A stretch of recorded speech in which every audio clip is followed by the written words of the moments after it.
Macro economics की तरह आज हम बात करेंगे माइक्रो इकोनॉमिक्स के very short answer type question, मतलब वो क्वेश्चन जो एक नंबर में एग्जाम में पूछे जाते हैं, जिसका आंसर आपको एक या दो लाइन में दिए जाने होते हैं। तो वेस्टर्न अर्थशास्त्र में भी ऐसे कुछ क्वेश्चन है जो लगातार रिपीट हुई हैं, जो आपके एग्जाम में आ चुके हैं। तो उन्हीं कुछ क्वेश्चन, एटलीस्ट वे 50 क्वेश्चन है, कुछ शॉर्ट क्वेश्चन है, एक नंबर, वो कुछ भी हो सकते हैं, हर साल थोड़ा चेंज हुआ है, लेकिन ऐसे मोस्ट प्रॉब्ली क्वेश्चन जो मोस्ट इंपॉर्टेंट की कैटेगरी में आते हैं, उन सब क्वेश्चन को मैं बताता हूं।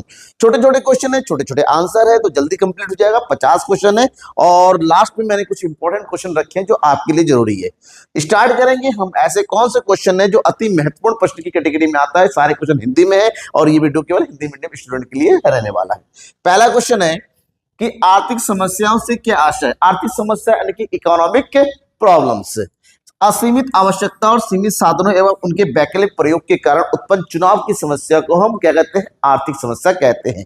मतलब एक अर्थव्यवस्था में लोगों की आवश्यकता असीमित होती है, लेकिन उनके साधन सीमित होते हैं। तो सीमित साधनों से ही उनकी असीमित आवश्यकताओं की पूर्ति करनी होती है, तो जिससे जो प्रॉब्लम जनरेट होती है उसे हम इकोनॉमिक प्रॉब्लम के नाम से जानते हैं। वेस्टर्न अर्थशास्त्र से आप क्या समझते हैं? अर्थशास्त्र की एक ऐसा शाखा जिसके अंतर्गत अर्थव्यवस्था की व्यक्तिगत अर्थात सूक्ष्मतम समस्याओं का अध्ययन किया जाता है, उसे हम व्यष्टि अर्थशास्त्र के नाम से जानते हैं। चुनाव की समस्या किसे कहते हैं? असीमित आवश्यकताओं की पूर्ति के लिए सीमित साधनों के सर्वश्रेष्ठ प्रयोग के लिए सर्वश्रेष्ठ विकल्प के चयन को, यानी कि सर्वश्रेष्ठ विकल्प के चयन की समस्या को चुनाव की समस्या कहते हैं, क्योंकि साधन सीमित होते हैं। सीमित साधनों से हमें अपने सभी आवश्यकताओं की पूर्ति करनी होती है, लेकिन हमें कुछ कुछ साधनों का चुनाव करना पड़ता है कि किन आवश्यकताओं की पूर्ति करें। तो सर्वश्रेष्ठ का चुनाव करने की समस्या को ही चुनाव की समस्या कहते हैं। नेक्स्ट, चुनाव की समस्या के दो प्रमुख कारणों को बताइए। अगर हम चुनाव की समस्या के प्रमुख कारणों की बात करेंगे, इसके दो प्रमुख कारण है। एक है मनुष्य की आवश्यकताएं असीमित होती है और दूसरा साधन सीमित होते हैं। सीमितता से क्या आशय है? सीमितता यानी कि दुर्लभता, स्कैर्सिटी। मांग की तुलना में पूर्ति का कम होना ही सीमितता है। मतलब किसी दुकान में आप गए और आपने कहा मुझे 50 किलो चावल चाहिए और उसके पास उस टाइम को 30 किलो चावल है, इसका मतलब होता है वो दुर्लभ है, क्योंकि मांग के अनुरूप किसी चीज की उपलब्धि का कम उपलब्ध होना ही सीमितता है। उत्पादन संभावना वक्र किसे कहते हैं? उत्पादन संभावना एक ऐसा वक्र जो किन्हीं दो वस्तुओं के उत्पादन की विभिन्न संभावनाओं को, यानी कि संयोग को दर्शाता हो, उसे उत्पादन संभावना वक्र कहते हैं। अगर उसको सही तरीके से समझे कि एक उत्पादन संभावना वक्र दो वस्तुओं एक्स और वाई के उन सभी संयोगों को बताता है जिनका उत्पादन सीमित संसाधनों और उपलब्ध तकनीक के माध्यम से किया जा सकता है, और ये वक्र कुछ इस तरह से बनता है, उत्पादन संभावना वक्र। इसको हम शॉर्टकट में पीपीसी कर्व के नाम से भी जानते हैं। सीमांत अवसर लागत किसे कहते हैं? सीमांत अवसर लागत किसे कहा जाता है? एक वस्तु की सीमांत अवसर लागत किसी वस्तु की वह मात्रा होती है जिसे पहली वस्तु की एक अतिरिक्त इकाई का उत्पादन करने के लिए छोड़ना पड़ता है, क्योंकि मैंने अभी कहा साधन सीमित होते हैं और सीमित साधनों से सबका बराबर प्रयोग किया नहीं, बराबर यूज कर पाना पॉसिबल नहीं है। अगर आप किसी एक वस्तु की मात्रा को बढ़ाना चाहता है तो दूसरी मात्रा को घटाना पड़ेगा ही पड़ेगा। तो वह दर, जिस दर पर एक की मात्रा को कम किया जाता है, दूसरी की मात्रा को बढ़ाया जाता है, उसे सीमांत अवसर लागत के नाम से जानते हैं। ठीक है, आगे बढ़ते हैं। उपयोगिता का अर्थ लिखिए। उपयोगिता किसे कहते हैं? किसी वस्तु या सेवा में एक ऐसी ताकत या क्षमता जिससे उपभोक्ता की आवश्यकता की संतुष्टि होती है, उसे उपयोगिता कहते हैं। जैसे रेड पेन एक टीचर के लिए उपयोगी है, लेकिन बच्चों के लिए वो उपयोगी नहीं है, क्योंकि बच्चों की आवश्यकता की पूर्ति ब्लैक एंड ब्लू पेन से होता है और टीचरों की आवश्यकता की पूर्ति रेड पेन से। तो वस्तु में बहुत ताकत जिससे उसको यूज करने वाली की आवश्यकता की पूर्ति होती है, उसे हम उपयोगिता कहते हैं। समसीमांत उपयोगिता के नियम की परिभाषा दीजिए। समसीमांत उपयोगिता के अनुसार जब सभी वस्तुओं की सीमांत उपयोगिता और उनकी कीमतों के अनुरूप बराबर होता है। मतलब समसीमांत उपयोगिता का नियम यह कहता है कि जब उपभोक्ता अपनी आय को अलग अलग वस्तुओं पर व्यय करता है तो उससे प्राप्त होने वाली सीमांत उपयोगिता एक समान होती है, तो उसे समसीमांत उपयोगिता का नियम कहते हैं। और इसको गोसेन का दूसरा नियम कहा जाता है। गोसेन का दूसरा नियम, ठीक है। उपभोक्ता संतुलन क्या होता है? उपभोक्ता संतुलन वास्तव में एक ऐसी स्थिति होती है जहां पर एक उपभोक्ता अपने निश्चित आय को विभिन्न वस्तुओं पर व्यय करके अधिकतम संतुष्टि की प्राप्ति करता है। जितना पैसा मैंने व्यय किया उसकी तुलना में उससे अगर अधिक संतुष्टि की प्राप्ति हो रही है, अरे वाह मजा आ गया की बात होती है, तो उसे हम उपभोक्ता संतुलन की स्थिति कहते हैं। बजट रेखा किसे कहते हैं? बजट रेखा उस रेखा को कहते हैं जो दो वस्तुओं के उन विभिन्न संयोगों को प्रकट करता है जिसे उपभोक्ता अपनी दी हुई आय और वस्तु की दी हुई कीमत पर तैयार करता है। क्योंकि जब भी किसी वस्तु हम खरीदने जाते हैं हम देखते हैं कि वस्तु की कीमत क्या है और उस कीमत को अदा करने के लिए हमारी क्षमता कितनी है, हमारी आय कितनी है। तो आय और वस्तु की कीमत के आधार पर जो बजट तैयार होता है उसे उपभोक्ता बजट के नाम से, बजट रेखा के नाम से जानते हैं। मांग क्या है? मांग से आशय एक वस्तु की वह मात्रा है जिसे उपभोक्ता बाजार में दी हुई समयावधि और दी हुई कीमत पर खरीदना चाहता है। मतलब वस्तु की वह मात्रा जिसे उपभोक्ता अपनी आय को व्यय करके खरीदना चाहता है, उस मात्रा को हम क्या बोलते हैं? मांग बोलते हैं। मांग के नियम से क्या अभिप्राय है? मांग का नियम प्रोफेसर मार्शल का एक प्रमुख नियम है जिसके अंतर्गत मांग और वस्तु की कीमत के बीच में विपरीत संबंध पाया जाता है। अर्थात अगर वस्तु की कीमत में कमी होती है वस्तु की मांग बढ़ जाती है, और इसी के विपरीत अगर वस्तु की कीमत बढ़ जाती है तो वस्तु की मांग में कमी आ जाती है। इसे मांग का नियम कहते हैं, जो विपरीत संबंध को दर्शाता है। मतलब इस तरह से कीमत ज्यादा तो मांग कम, कीमत कम हो जाती है तो मांग में वृद्धि हो जाती है। इसे हम मांग का नियम कहते हैं। सामान्य वस्तु किसे कहते हैं? वे वस्तुएं जिनकी मांग और उपभोक्ता की आय के बीच में धनात्मक संबंध होता है, यानी कि एक ऐसी वस्तु जहां उपभोक्ता की आय के बढ़ने साथ साथ उसकी मांग बढ़ती चली जाती है, तो उसे सामान्य वस्तु कहते हैं। ठीक है, इस सामान्य वस्तुओं में मांग का नियम लागू होता है। उत्पादन से क्या आशा है? किसी वस्तु की उपयोगिता का सृजन करना, किसी वस्तु के उपयोगिता में वृद्धि करना, किसी वस्तु के मूल्य में वृद्धि करने की प्रक्रिया को ही हम उत्पादन कहते हैं। जैसे खाली पड़े हुए लठ को एक जो है फर्नीचर वाला लेके जाता है और उसको चीड़ फाड़ के कुर्सी में बदल जाता है, तो उसे हम क्या बोलते हैं? उत्पादन कहते हैं। ठीक है, कुल उत्पादन कब अधिकतम होता है?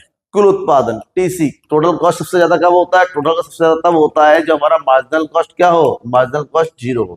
मतलब जब मार्जिनल कुल उत्पादन है टीपी है, जब हमारा मार्जिनल प्रोडक्ट एमपी जीरो होता है, उस केस में हमारा कुल उत्पादन सबसे ज्यादा होता है। उत्पादन फलन किसे कहते हैं?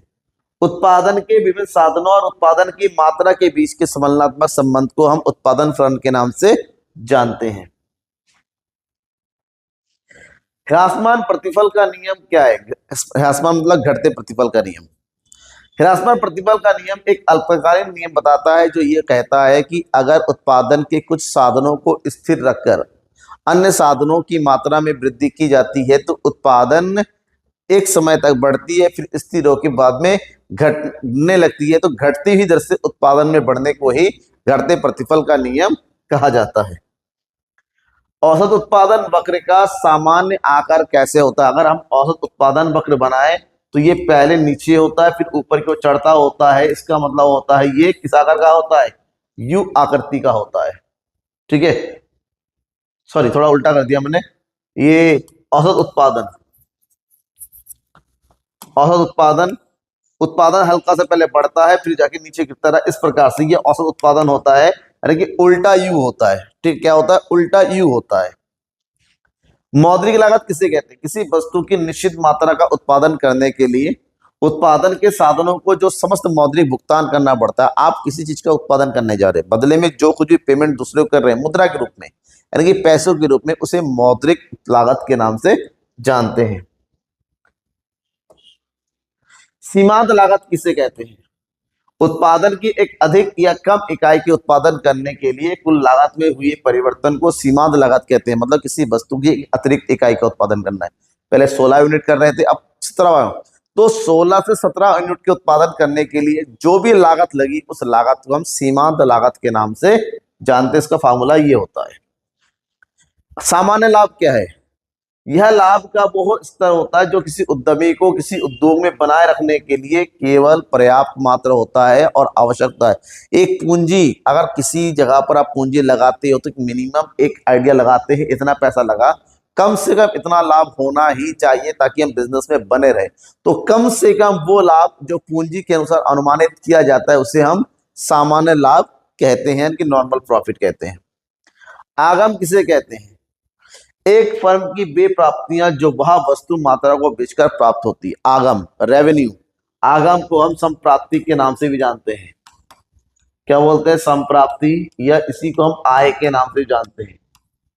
ठीक है, किसी वस्तु को बेचकर जो भी प्राप्त किया जाता है उस बिक्री की राशि को ही आगम कहा जाता है। एक प्रतियोगी फर्म के लिए कीमत और सीमांत आगम के बीच क्या संबंध होता है? सीमांत आगम के बीच में, अगर कीमत और सीमांत आगम के बीच के लिए प्रतियोगी दोनों ही क्या होते हैं? हमेशा समान होते हैं। इसका मतलब यहाँ पर वस्तु की कीमत यानी कि औसत आगम और सीमांत आगम दोनों ही आपस में क्या होते हैं? बराबर होते हैं। क्यों? वस्तु की कीमत बदलती है नहीं, तो नए वस्तु का उत्पादन करने से पुराने सामान्य सीमांत कीमत पर उतना ही असर पड़ता है। उत्पादक संतुलन से क्या तात्पर्य है? उत्पादक संतुलन एक ऐसी स्थिति होती है जहां उत्पादक को अधिकतम लाभ की प्राप्ति होती है, जहां उसका हानि न्यूनतम होता है। और यह तब होता है जब उसका एमआर और एमसी दोनों बराबर हो और एमसी वक्र एमआर वक्र को नीचे से काटता हुआ कुछ इस तरह से हो, ऐसे होना चाहिए। ठीक है, इस वाले पॉइंट को हम उत्पादक संतुलन के नाम से जानते हैं।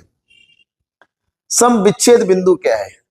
सम विच्छेद बिंदु वह बिंदु होता है जिस बिंदु पर टीसी और टीआर आपस में बराबर हो। ये टीआर होता है और टीसी कुछ इस तरह से होता है। तो ये जो टीसी, यहाँ पर टीसी, इस बिंदु पर टीसी और टीआर दोनों बराबर है, तो इस बिंदु को हम क्या बोलते हैं? सम विच्छेद बिंदु के नाम से जानते हैं।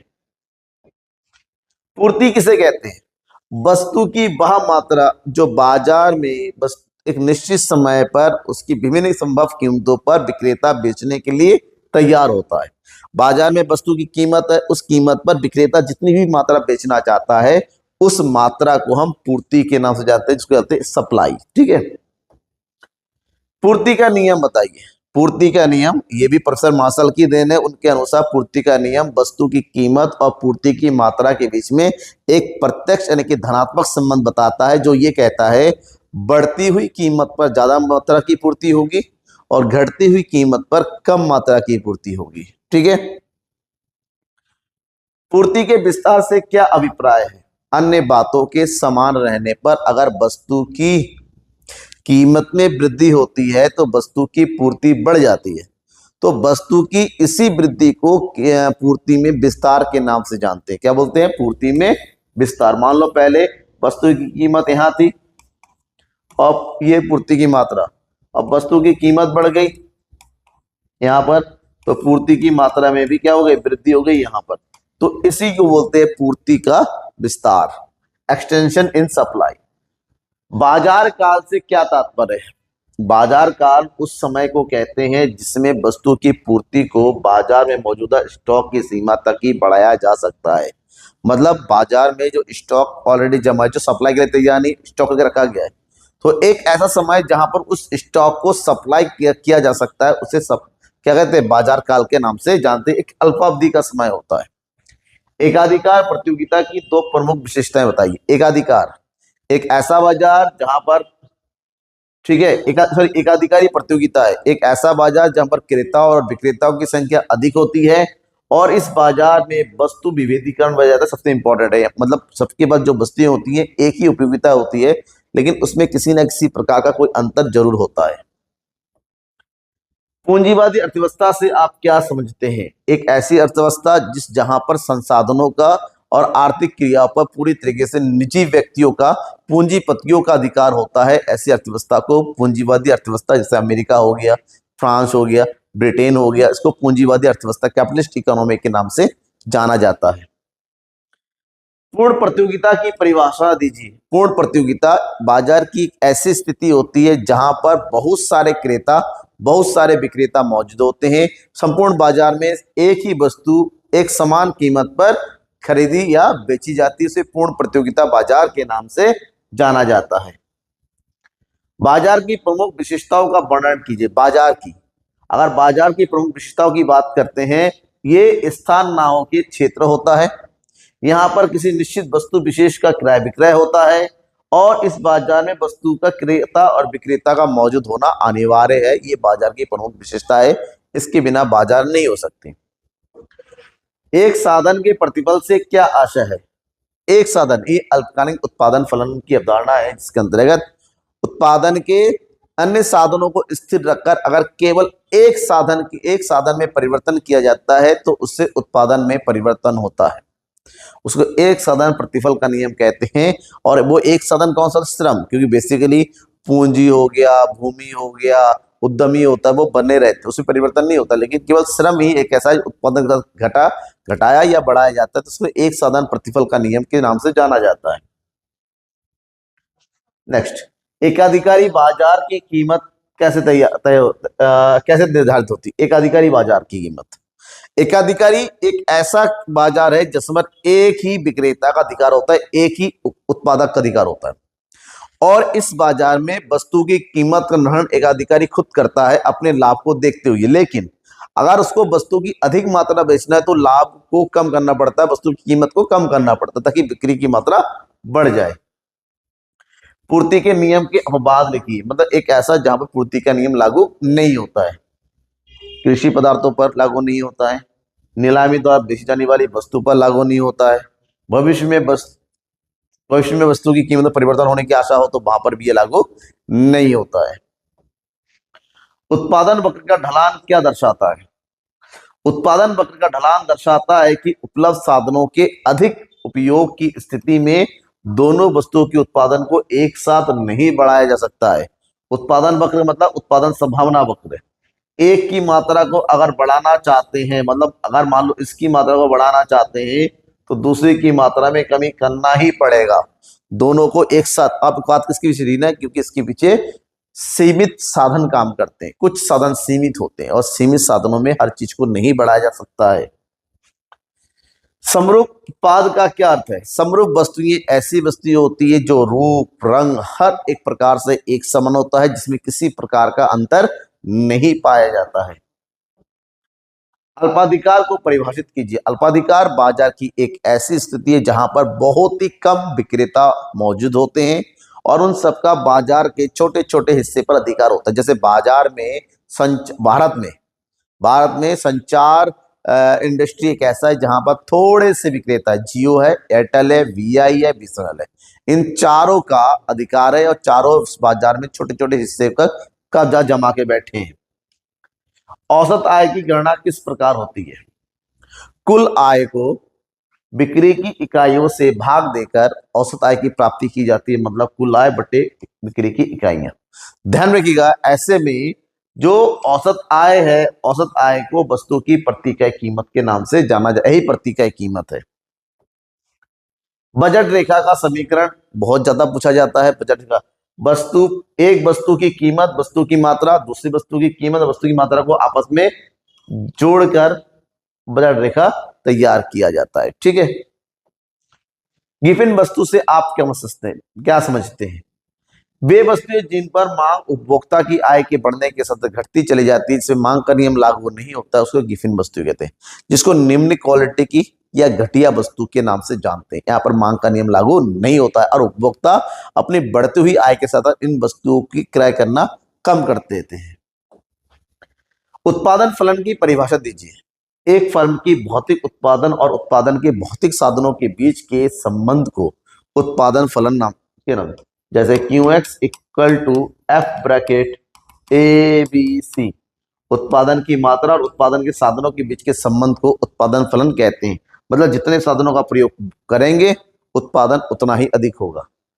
क्वेश्चन है, दूध का बाजार मुख्य रूप से किस प्रकार का बाजार है? दूध एक अल्पकालीन वस्तु है, ठीक है, दीर्घकाल तक प्रयोग नहीं कर सकता, ऐसे में इस बाजार को अल्पकालीन बाजार के नाम से जानते हैं।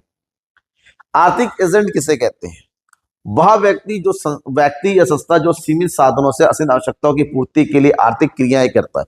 वो व्यक्ति अर्थव्यवस्था की विभिन्न आर्थिक क्रियाओं को संपन्न करता है, उसे हम एजेंट कहते हैं। जैसे उत्पादन प्रक्रिया करने वाला उत्पादक हो गया, उपभोग करने वाला उपभोक्ता हो गया, ठीक है ना। इन सबको हम आर्थिक एजेंट के नाम से जानते हैं, चाहे उत्पादक हो चाहे उपभोक्ता हो। अल्पकाल क्या है? एक वर्ष से कम की अवधि, यह एक ऐसी अवधि जिसमें तकनीक में परिवर्तन नहीं किया जा सकता, उसे हम अल्पकाल कहते हैं। सीमित उत्पादन से आप क्या समझते हैं?